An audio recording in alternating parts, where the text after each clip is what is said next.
వెంకటాద్రి సమం స్థానం బ్రహ్మాండే నాస్తి కించనాత్ వెంకటేశ సమోదేవో నభూతో నభవిష్యతి.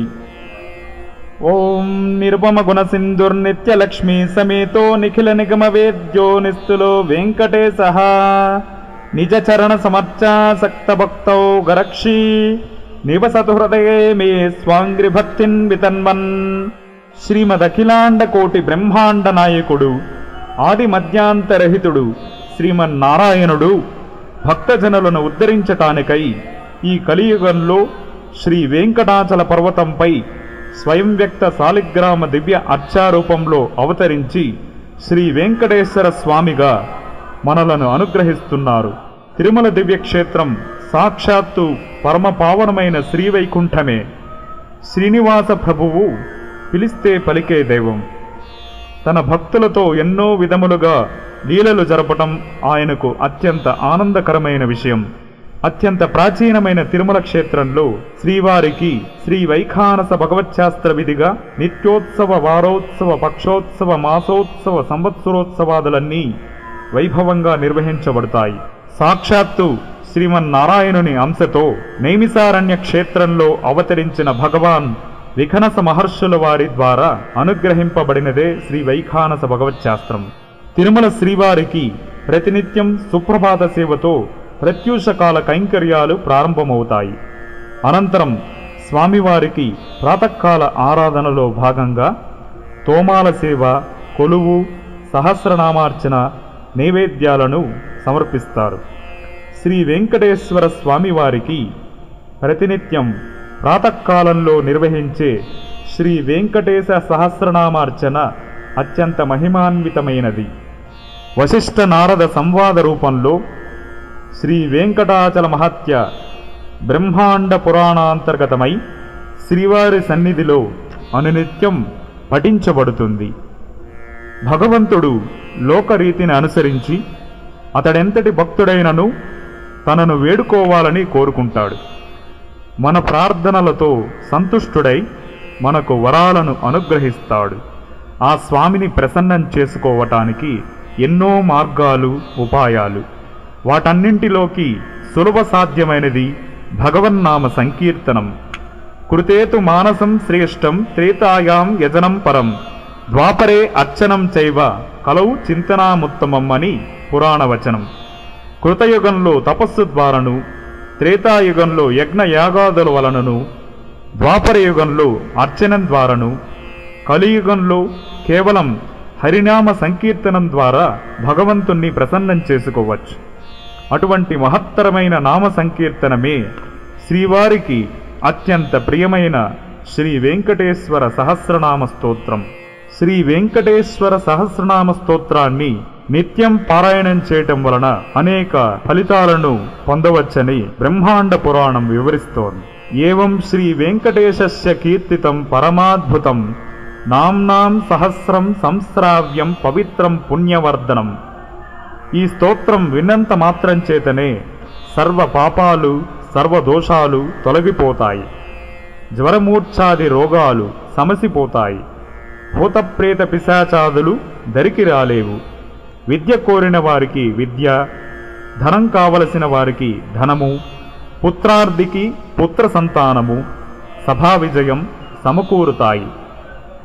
అట్లాగే తులసీ దళములతో ఈ స్తోత్ర పూజ చేయుట వలన విష్ణు సాయుధ్యం, సుగంధి కలువలతో అర్చన వలన కుబేర సంపద, నల్ల కలువలతో పూజ వలన సకల రాజ పూజ్యత, 1 నెల అర్చిస్తే దారిద్ర్య నాశనం, ద్విమాస ఆరాధనతో రాజత్వం, 3 నెలలు పూజిస్తే సమస్త ఐశ్వర్యాలు, అంతకంటే ఎక్కువ కాలం పూజ చేత సాక్షాత్తు ఆ భగవంతుడితోనే సంభాషించే భాగ్యం సిద్ధిస్తుంది.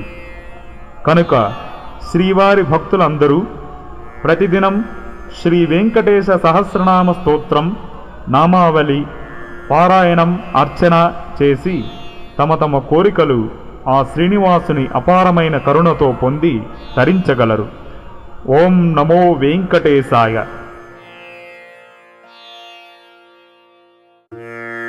ఓం శ్రీ వెంకటేశాయ నమః. ॐ विरूपाक्षाय नमः। ॐ विश्वेशाय नमः। ॐ विश्वभावनाय नमः। ॐ विश्वसृजे नमः। ॐ विश्वसंहर्त्रे नमः। ॐ विश्वप्राणाय नमः।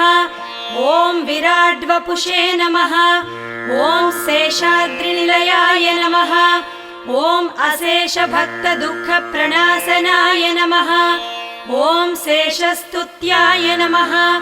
ॐ शेषसायिने नमः। ॐ विशेषज्ञाय नमः। ॐ विभवे नमः। ॐ स्वभुवे नमः। ॐ विष्णवे नमः। ॐ जिष्णवे नमः। ॐ वर्धिष्णवे नमः। ॐ उत्सहिष्णवे नमः। ॐ सहिष्णुकाय नमः। ॐ भ्राजिष्णवे नमः। ॐ ग्रसिष्णवे नमः। ॐ वर्तिष्णवे नमः। ॐ भरिष्णुकाय नमः। ॐ कालयन्त्रे नमः। ॐ कालगोप्त्रे नमः। ॐ कालाय नमः। ॐ कालान्तकाय नमः। ॐ अखिलाय नमः। ॐ कालगम्याय नमः। ॐ कालकण्ठवन्द्याय नमः। ॐ कालकलेश्वराय नमः। ॐ शम्भवे नमः। ॐ स्वयंभुवे नमः। ॐ अम्भोजनाभाय नमः। ॐ स्तम्भितवारिधये नमः।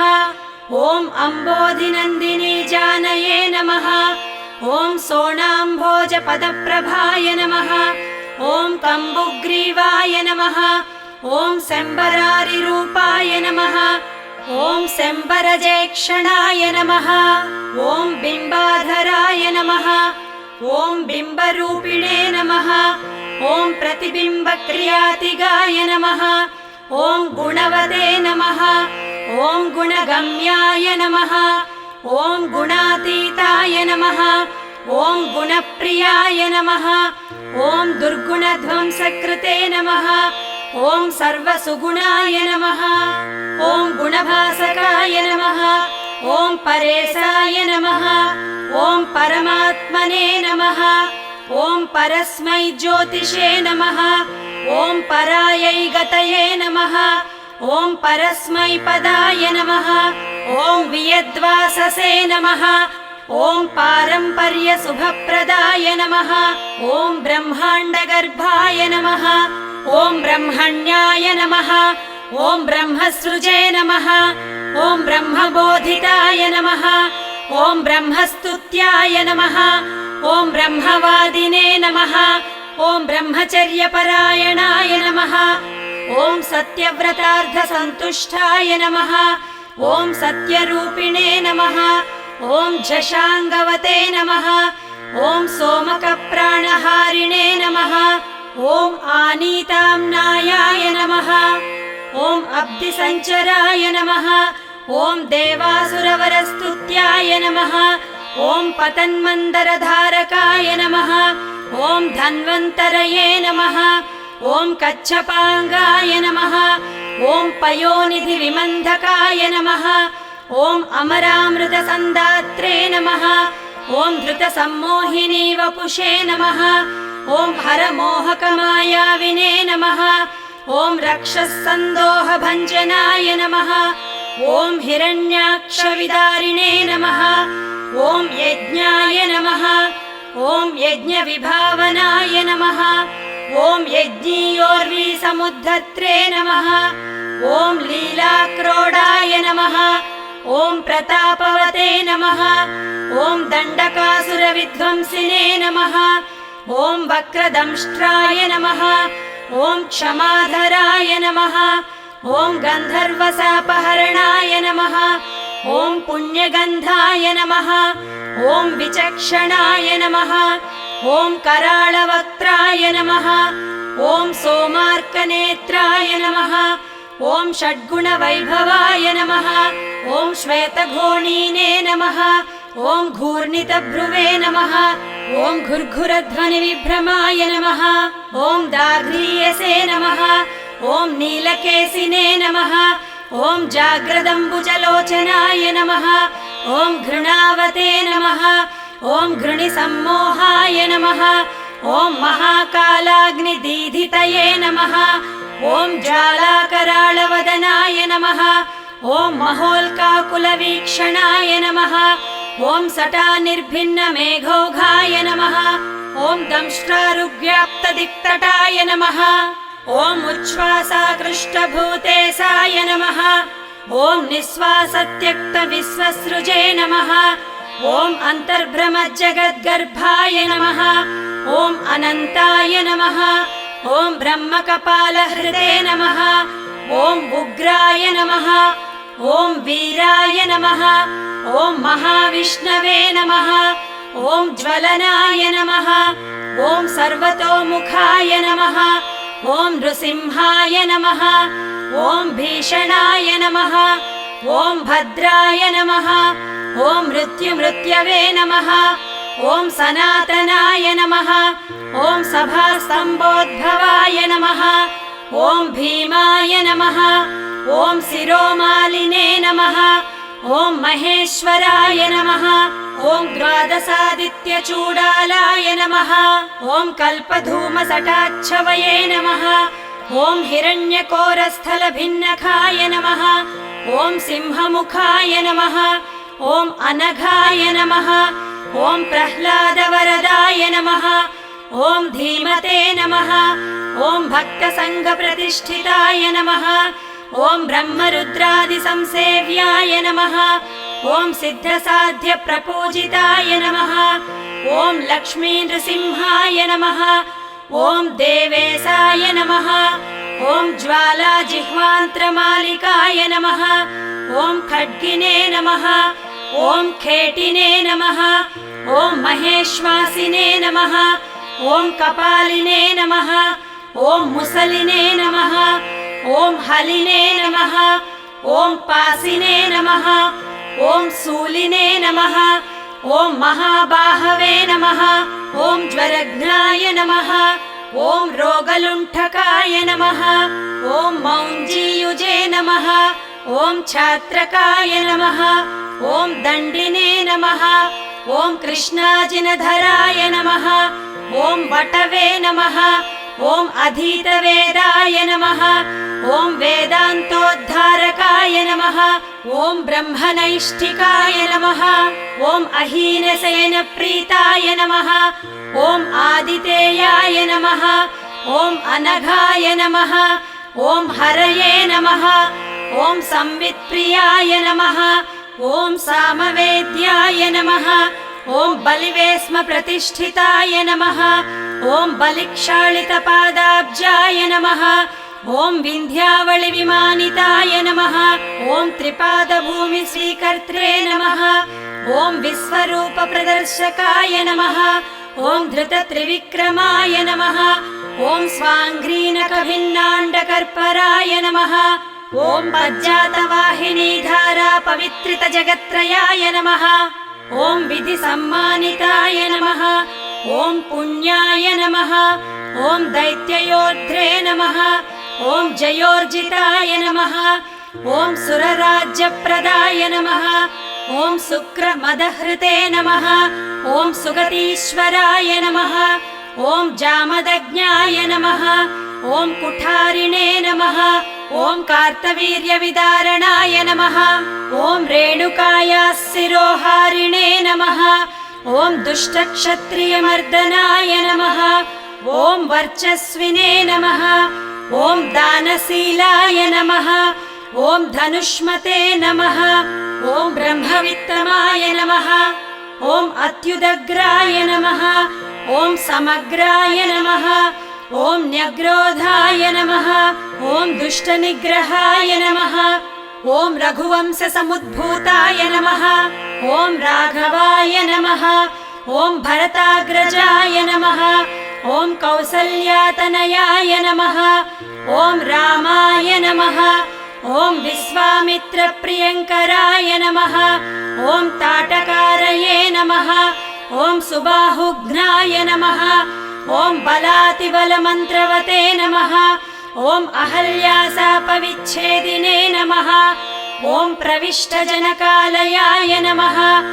ॐ स्वयंवरसभासंस्थाय नमः। ॐ ईसचापप्रभञ्जनाय नमः। ॐ जानकीपरिणेत्रे नमः। ॐ जनकाधीशसंस्तुताय नमः। ॐ जमदग्नितनूजातयोध्रे नमः। ॐ अयोध्यादिपाग्रण्ये नमः। ॐ पितृवाक्यप्रतिपालाय नमः। ॐ त्यक्तराज्याय नमः। ॐ सलक्ष्मणाय नमः। ॐ ससीताय नमः। ॐ चित्रकूटस्थाय नमः। ॐ भरताहितराज्यकाय नमः। ॐ काकदर्पप्रहर्त्रे नमः। ॐ दण्डकारण्यवासकाय नमः। ॐ पञ्चवटीविहारिणे नमः। ॐ स्वधर्मपरिपोषकाय नमः। ॐ विराधग्ने नमः। ॐ अगस्त्यमुख्यमुनिसम्मानिताय नमः। ॐ पुंसे नमः। ॐ इन्द्रचापधराय नमः। ॐ खड्गधराय नमः। ॐ अक्षयसायकाय नमः। ॐ खरान्तकाय नमः। ॐ दूषणारये नमः। ॐ त्रिशिरस्करिपवे नमः। ॐ वृषाय नमः। ॐ शूर्पणखानासाच्छेत्रे नमः। ॐ वल्कलधारकाय नमः। ॐ जटावते नमः। ॐ पर्णशालास्थाय नमः। ॐ मारीचबलमर्दकाय नमः।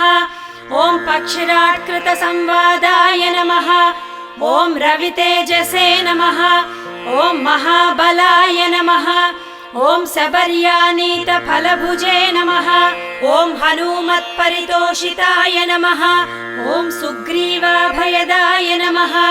ॐ दैत्यकायक्षेपणभासुराय नमः। ॐ सप्तसालसमुच्चेत्रे नमः। ॐ वालिहृते नमः। ॐ कपिसंवृताय नमः। ॐ वायुसूनुकृतासेवाय नमः। ॐ त्यक्तपम्पाय नमः। ॐ कुशासनाय नमः। ॐ उदन्वत्तीरगाय नमः। ॐ सूराय नमः। ॐ विभीषणवरप्रदाय नमः। ॐ सेतुकृते नमः। ॐ दैत्यघ्ने नमः। ॐ प्राप्तलङ्काय नमः। ॐ अलङ्कारवते नमः। ॐ अतिकाय शिरश्चेत्रे नमः। ॐ कुम्भकर्णविभेदनाय नमः। ॐ दशकण्ठशिरोध्वंसिने नमः। ॐ जाम्बवत्प्रमुखावृताय नमः। ॐ जानकीसाय नमः। ॐ सुराध्यक्षाय नमः। ॐ साकेतेसाय नमः। ॐ पुरातनाय नमः। ॐ पुण्यश्लोकाय नमः। ॐ वेदवेद्याय नमः। ॐ स्वामितीर्थनिवासकाय नमः। ॐ लक्ष्मीसरःकेळीलोलाय नमः। ॐ लक्ष्मीसाय नमः।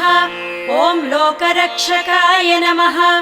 ॐ देवकीगर्भसम्भूताय नमः। ॐ यशोदेक्षणलालिताय नमः। ॐ वसुदेवकृतस्तोत्राय नमः। ॐ नन्दगोपमनोहराय नमः। ॐ चतुर्भुजाय नमः। ॐ कोमलाङ्गाय नमः। ॐ गदावते नमः। ॐ नीलकुन्तलाय नमः। ॐ पूतनाप्राणसंहर्त्रे नमः। ॐ तृणावर्तविनाशनाय नमः। ॐ गर्गारोपितनामाङ्काय नमः। ॐ वासुदेवाय नमः। ॐ अधोक्षजाय नमः। ॐ गोपिकास्तन्यपायिने नमः। ॐ बलभद्रानुजाय नमः। ॐ अच्युताय नमः। ॐ वैयाघ्रणकभूषाय नमः।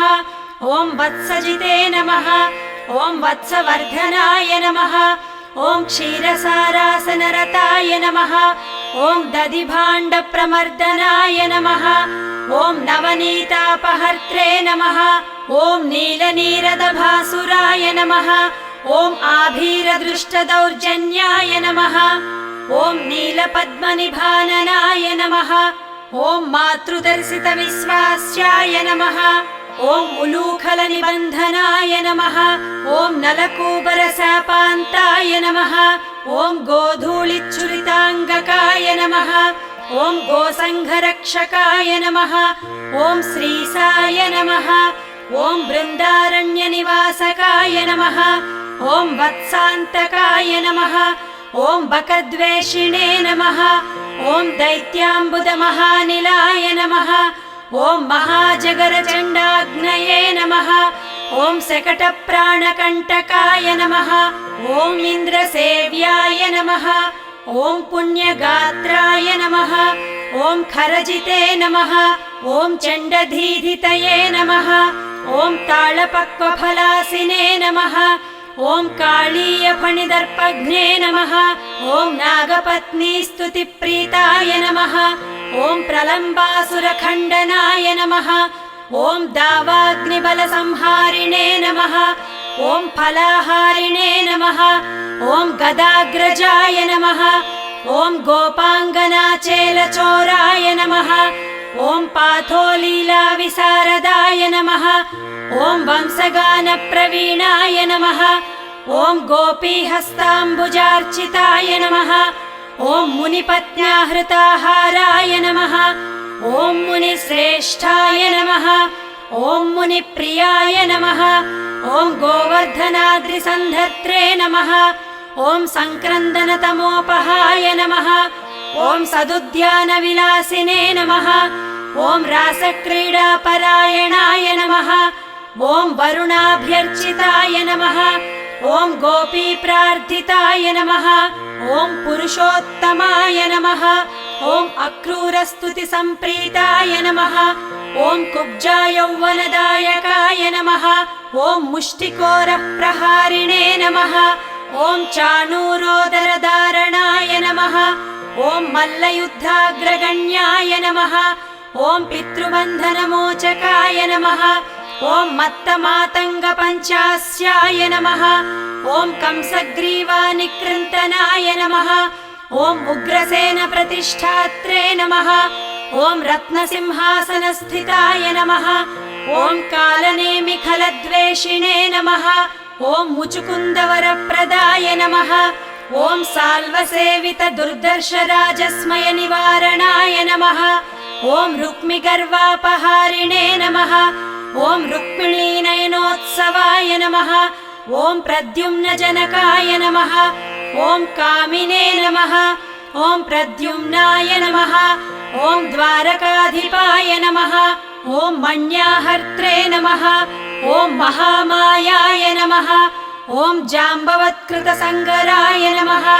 ॐ जाम्बूनदाम्बरधराय नमः। ॐ गम्याय नमः। ॐ जाम्बवती विभवे नमः। ॐ काळिन्दी प्रतितारामकेळये नमः। ॐ गुञ्जावतंसकाय नमः। ॐ मन्दारसुमनोभास्वते नमः। ॐ शचीसाभीष्टदायकाय नमः। ॐ सत्राजिन्मानसोल्लासिने नमः। ॐ सत्याजानये नमः। ॐ सुभावहाय नमः। ॐ शतधन्वहराय नमः। ॐ सिद्धाय नमः। ॐ पाण्डवप्रियकोत्सवाय नमः। ॐ भद्रप्रियाय नमः। ॐ सुभद्रायाः भ्रात्रे नमः। ॐ नाग्नजितीविभवे नमः। ॐ किरीटकुण्डलधराय नमः। ॐ कल्पपल्लवलालिताय नमः। ॐ भैष्मीप्रणयभाषावते नमः। ॐ मित्रविन्दाधिपाय नमः। ॐ अभयाय नमः। ॐ स्वमूर्तिकेलिसम्प्रीताय नमः। ॐ लक्ष्मणोदारमानसाय नमः। ॐ प्राग्ज्योतिषाधिपध्वंसिने नमः। ॐ तत्सैन्यान्तकराय नमः। ॐ अमृताय नमः। ॐ भूमिस्तुताय नमः। ॐ भूरिभोगाय नमः। ॐ भूषणाम्बरसंयुताय नमः। ॐ बहुरामकृताह्लादाय नमः। ॐ गन्धमाल्यानुलेपनाय नमः। ॐ नारदादृष्टचरिताय नमः। ॐ देवेशाय नमः। ॐ विश्वराजे नमः। ॐ गुरवे नमः। ॐ बाणबाहुविदारकाय नमः। ॐ तापज्वरविनाशकाय नमः ॐ उषोद्धर्षयित्रे नमः ॐ अव्यक्ताय नमः ॐ शिववाक्तुष्टमानसाय नमः ॐ महेशज्वरसंस्तुत्याय नमः ॐ शीतज्वरभयान्तकाय नमः ॐ मृगराजोद्धारकाय नमः ॐ पौण्ड्रकादिवधोद्यताय नमः ॐ विविधारिच्छलोद्विग्नब्राह्मणेषु दयापराय नमः ॐ जरासन्धबलद्वेषिणे नमः ॐ केशिदैत्यभयङ्कराय नमः ॐ चक्रिणे नमः ॐ चैद्यान्तकाय नमः ॐ सभ्याय नमः ॐ राजबन्धविमोचकाय नमः ॐ राजसूयहविर्भोक्त्रे नमः ॐ स्निग्धाङ्गाय नमः ॐ शुभलक्षणाय नमः ॐ दानाभक्षणसम्प्रीताय नमः ॐ कुचेलाभीष्टदायकाय नमः ॐ सत्त्वादिगुणगम्भीराय नमः ॐ द्रौपदीमानरक्षकाय नमः ॐ भीष्मध्येयाय नमः ॐ भक्तवस्याय नमः ॐ भीमपूज्याय नमः ॐ दयानिधये नमः ॐ दन्तवक्त्रशिरश्छेत्रे नमः ॐ कृष्णाय नमः ॐ कृष्णासखाय नमः ॐ स्वराजे नमः ॐ वैजयन्ती प्रमोदिने नमः ॐ बर्हिबर्हविभूषणाय नमः ॐ पार्थकौरवसन्धानकारिणे नमः ॐ दुःशासनान्तकाय नमः ॐ बुद्धाय नमः ॐ विशुद्धाय नमः ॐ सर्वज्ञाय नमः ॐ क्रतुहिंसाविनिन्दकाय नमः ॐ त्रिपुरस्त्रीमानभङ्गाय नमः ॐ सर्वशास्त्रविशारदाय नमः ॐ निर्विकाराय नमः ॐ निर्ममाय नमः ॐ निराभासाय नमः ॐ निरामयाय नमः ॐ जगन्मोहकधर्मिणे नमः ॐ दिग्वस्त्राय नमः ॐ दिक्पतीश्वराय नमः ॐ कल्किने नमः ॐ म्लेच्छप्रहर्त्रे नमः ॐ दुष्टनिग्रहकारकाय नमः ॐ धर्मप्रतिष्ठाकारिणे नमः ॐ चातुर्वर्ण्यविभागकृते नमः ॐ युगान्तकाय नमः ॐ युगाक्रान्ताय नमः ॐ युगकृते नमः ॐ युगभासकाय नमः ॐ कामारये नमः ॐ कामकारिणे नमः ॐ निष्कामाय नमः ॐ कामितार्थदाय नमः ॐ सवितुर्वरेण्याय भर्गसे नमः ॐ शाङ्गिणे नमः ॐ वैकुण्ठमन्दिराय नमः ॐ हयग्रीवाय नमः ॐ कैटभारये नमः ॐ ग्राहघ्नाय नमः ॐ गजरक्षकाय नमः ॐ सर्वसंशयविच्छेत्रे नमः ॐ सर्वभक्तसमुत्सुकाय नमः ॐ कपर्धिने नमः ॐ कामहारिणे नमः ॐ कलायै नमः ॐ काष्ठायै नमः ॐ स्मृतये नमः ॐ धृतये नमः ॐ अनादये नमः ॐ अप्रमेयौजसे नमः ॐ प्रधानाय नमः ॐ सन्निरूपकाय नमः ॐ निर्लेपाय नमः ॐ निःस्पृहाय नमः ॐ असङ्गाय नमः ॐ निर्भयाय नमः ॐ नीतिपारगाय नमः ॐ निष्प्रेष्याय नमः ॐ निष्क्रियाय नमः ॐ शान्ताय नमः ॐ निष्प्रपञ्चाय नमः ॐ निधये नमः ॐ नयाय नमः ॐ कर्मिणे नमः ॐ अकर्मिणे नमः ॐ विकर्मिणे नमः ॐ कर्मेप्सवे नमः ॐ कर्मभावनाय नमः ॐ कर्माङ्गाय नमः ॐ कर्मविन्यासाय नमः ॐ महाकर्मिणे नमः ॐ महाव्रतिने नमः ॐ कर्मभुजे नमः ॐ कर्मफलदाय नमः ॐ कर्मेशाय नमः ॐ कर्मनिग्रहाय नमः ॐ नराय नमः ॐ नारायणाय नमः ॐ दान्ताय नमः ॐ कपिलाय नमः ॐ कामदाय नमः ॐ शुचये नमः ॐ तप्त्रे नमः ॐ जप्त्रे नमः ॐ अक्षमालावते नमः ॐ गन्त्रे नमः ॐ नेत्रे नमः ॐ लयाय नमः ॐ गतये नमः ॐ शिष्टाय नमः ॐ द्रष्ट्रे नमः ॐ रिपुद्वेष्ट्रे नमः ॐ रोष्ट्रे नमः ॐ वेष्ट्रे नमः ॐ महानटाय नमः ॐ रौद्रे नमः ॐ बोध्रे नमः ॐ महायोध्रे नमः ॐ श्रद्धावते नमः ॐ सत्यधिये नमः ॐ शुभाय नमः ॐ मन्त्रिणे नमः ॐ मन्त्राय नमः ॐ मन्त्रगम्याय नमः ॐ मन्त्रकृते नमः ॐ परमन्त्रहृते नमः ॐ मन्त्रभृते नमः ॐ मन्त्रफलदाय नमः ॐ मन्त्रेशाय नमः ॐ मन्त्रविग्रहाय नमः ॐ मन्त्राङ्गाय नमः ॐ मन्त्रविन्यासाय नमः ॐ महामन्त्राय नमः ॐ महाक्रमाय नमः ॐ स्थिरधिये नमः ॐ स्थिरविज्ञानाय नमः ॐ स्थिरप्रज्ञाय नमः ॐ स्थिरासनाय नमः ॐ स्थिरयोगाय नमः ॐ स्थिराधाराय नमः ॐ स्थिरमार्गाय नमः ॐ स्थिरागमाय नमः ॐ निःश्रेयसाय नमः ॐ निरीहाय नमः ॐ अग्नये नमः ॐ निरवध्याय नमः ॐ निरञ्जनाय नमः ॐ निर्वैराय नमः ॐ निरहङ्काराय नमः ॐ निर्दम्भाय नमः ॐ निरसूयकाय नमः ॐ अनन्ताय नमः ॐ अनन्तबाहुरवे नमः ॐ अनन्ताङ्घ्रये नमः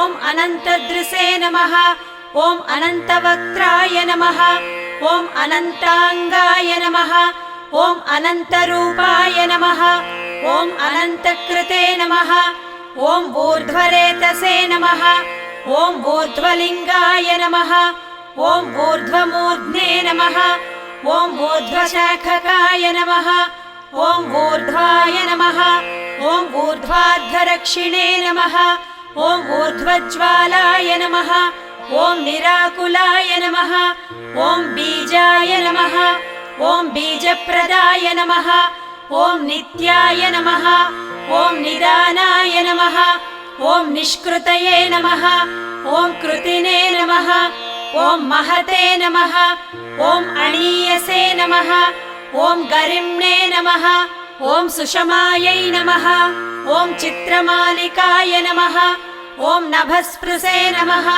ॐ नभसोज्योतिषे नमः ॐ नभस्वते नमः ॐ निर्नभसे नमः ॐ नभसे नमः ॐ अभवे नमः ॐ विभवे नमः ॐ प्रभवे नमः ॐ शम्भवे नमः ॐ महीयसे नमः ॐ भूर्भुवाकृतये नमः ॐ महानन्दाय नमः ॐ महासूराय नमः ॐ महोरासये नमः ॐ महोत्सवाय नमः ॐ महाक्रोधाय नमः ॐ महाज्वालाय नमः ॐ महाशान्ताय नमः ॐ महागुणाय नमः ॐ सत्यव्रताय नमः ॐ सत्यपराय नमः ॐ सत्यसन्धाय नमः ॐ सताङ्गतये नमः ॐ सत्येशाय नमः ॐ सत्यसङ्कल्पाय नमः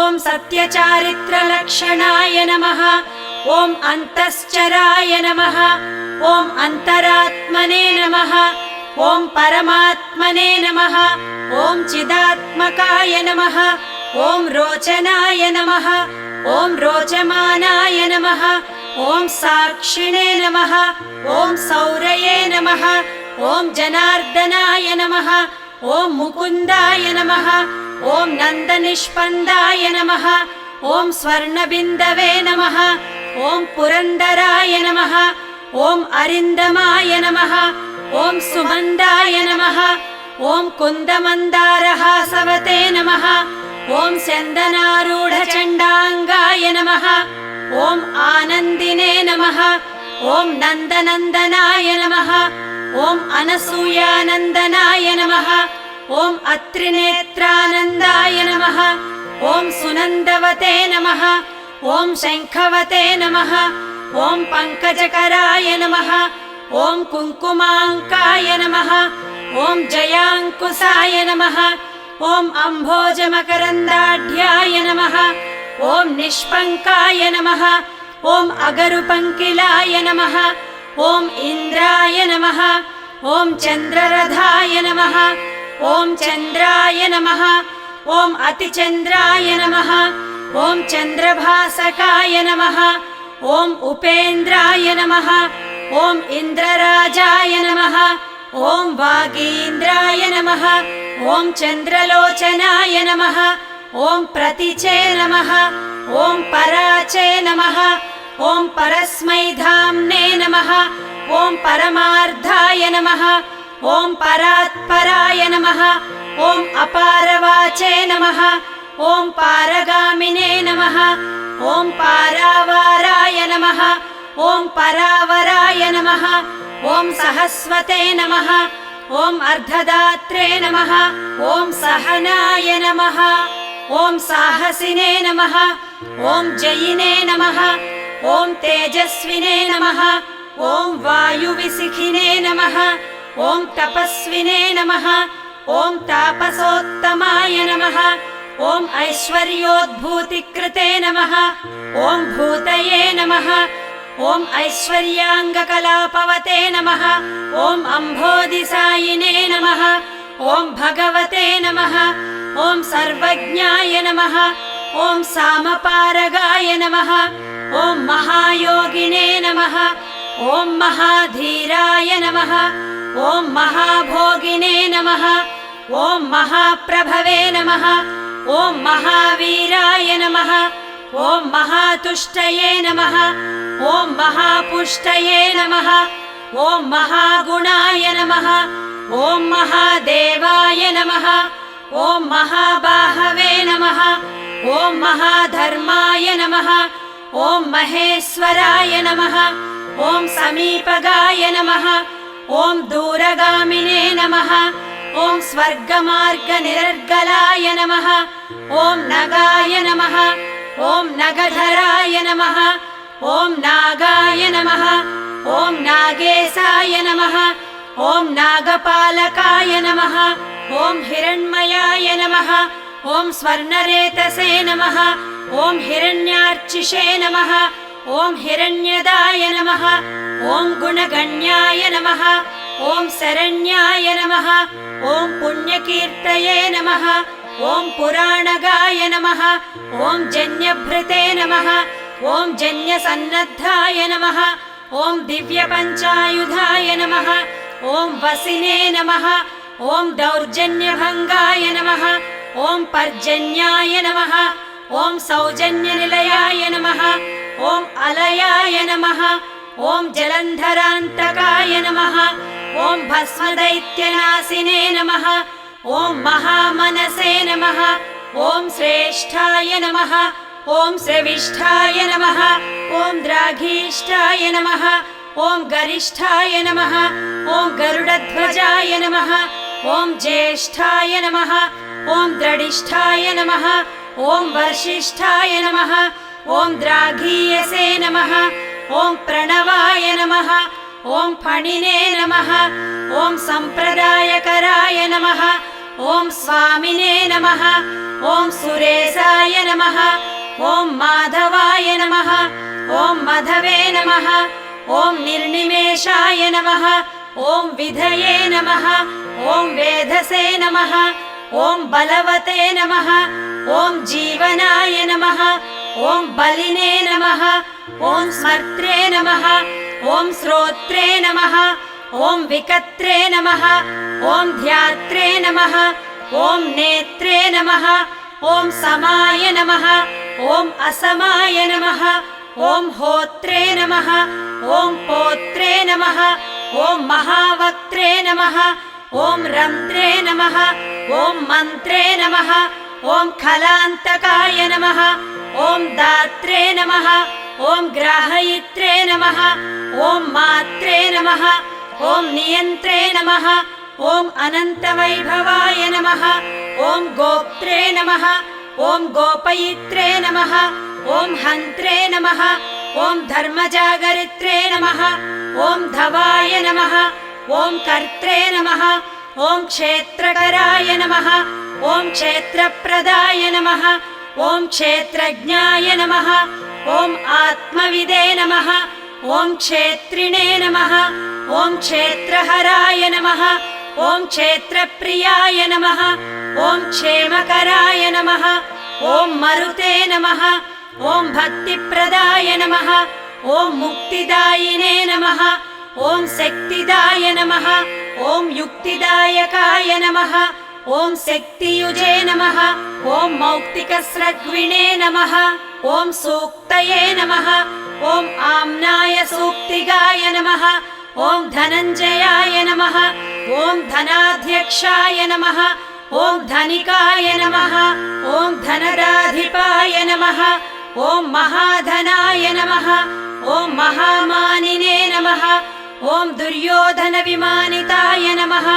ॐ रत्नाकराय नमः ॐ रत्नरोचिषे नमः ॐ रत्नगर्भाश्रयाय नमः ॐ शुचये नमः ॐ रत्नसानुनिधये नमः ॐ मौलिरत्नभासे नमः ॐ रत्नकङ्कणाय नमः ॐ अन्तर्लक्ष्याय नमः ॐ अन्तरभ्यासिने नमः ॐ अन्तर्ध्येयाय नमः ॐ जितासनाय नमः ॐ अन्तरङ्गाय नमः ॐ दयावते नमः ॐ अन्तर्मायाय नमः ॐ महार्णवाय नमः ॐ सरसाय नमः ॐ सिद्धरसिकाय नमः ॐ सिद्धये नमः ॐ साध्याय नमः ॐ सदागतये नमः ॐ आयुप्रदाय नमः ॐ महायुष्मते नमः ॐ अर्चिष्मते नमः ॐ ओषधीपतये नमः ॐ अष्टश्रियै नमः ॐ अष्टभागाय नमः ॐ अष्टककुव्याप्तयशसे नमः ॐ व्रतिने नमः ॐ अष्टापदाय नमः ॐ सुवर्णाभाय नमः ॐ अष्टमूर्तये नमः ॐ त्रिमूर्तिमते नमः ॐ अस्वप्नाय नमः ॐ स्वप्नगाय नमः ॐ स्वप्नाय नमः ॐ सुस्वप्नफलदायकाय नमः ॐ दुःस्वप्नध्वंसकाय नमः ॐ ध्वस्तदुर्निमित्ताय नमः ॐ शिवङ्कराय नमः ॐ सुवर्णवर्णाय नमः ॐ सम्भाव्याय नमः ॐ वर्णिताय नमः ॐ वर्णसम्मुखाय नमः ॐ सुवर्णमुखरीतिरसिवध्यातपदाम्बुजाय नमः ॐ दाक्षायणीवचस्तुष्टाय नमः ॐ दुर्वासो दृष्टिगोचराय नमः ॐ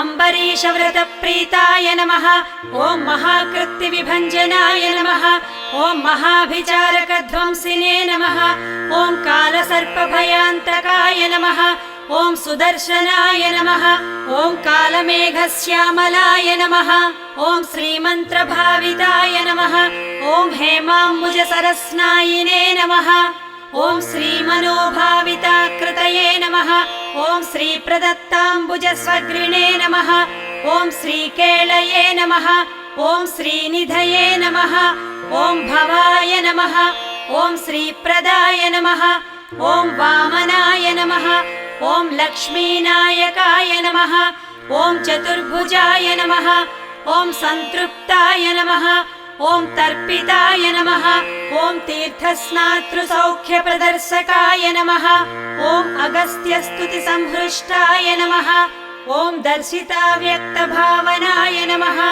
ॐ कपिलार्चिषे नमः ॐ कपिलवते नमः ॐ सुस्नाताघविपाटनाय नमः ॐ वृषाकपये नमः ॐ कपिस्वामिमनोन्तस्थितविग्रहाय नमः ॐ वह्निप्रियाय नमः ॐ अर्धसम्भाव्याय नमः ॐ जनलोकविधायकाय नमः ॐ वह्निप्रभाय नमः ॐ वह्नितेजसे नमः ॐ शुभाभीष्टप्रदाय नमः ॐ यमिने नमः ॐ वारुणक्षेत्रनिलयाय नमः ॐ वरुणाय नमः ॐ वारणार्चिताय नमः ॐ वायुस्थानकृतावासाय नमः ॐ वायुगाय नमः ॐ वायुसंभृताय नमः ॐ यमान्तकाय नमः ॐ अभिजननाय नमः ॐ यमलोकनिवारणाय नमः ॐ यमिनामग्रगण्याय नमः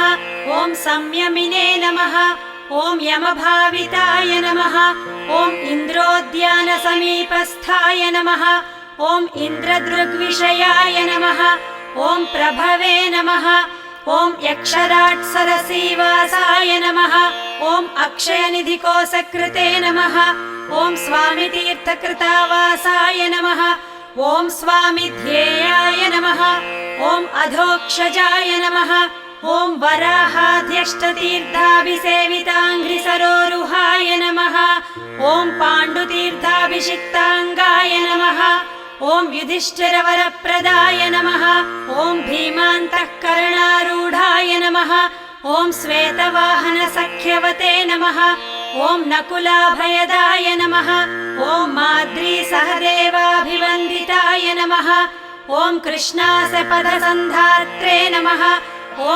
कुन्तीस्तुतिरताय नमः ॐ दमिने नमः ॐ नारदादिमुनिस्तुत्याय नमः ॐ नित्यकर्मपरायणाय नमः ॐ दर्शिताव्यक्तरूपाय नमः ॐ वीणानादप्रमोदिताय नमः ॐ षट्कोटितीर्थचर्यावते नमः ॐ देवतीर्थकृताश्रमाय नमः ॐ बिल्वामलजलस्नायिने नमः ॐ सरस्वत्यम्बुसेविताय नमः ॐ तुम्बुरूदकसंस्पर्शजनचित्ततमोपहाय नमः ॐ मत्स्यवामनकूर्मादितीर्थराजाय नमः ॐ पुराणभृते नमः ॐ चक्रध्येयपदाम्बुजाय नमः ॐ शङ्खपूजितपादुकाय नमः ॐ रामतीर्थविहारिणे नमः ॐ बलभद्रप्रतिष्ठिताय नमः ॐ जामदग्न्यसरस्तीर्थजलसेचनतर्पिताय नमः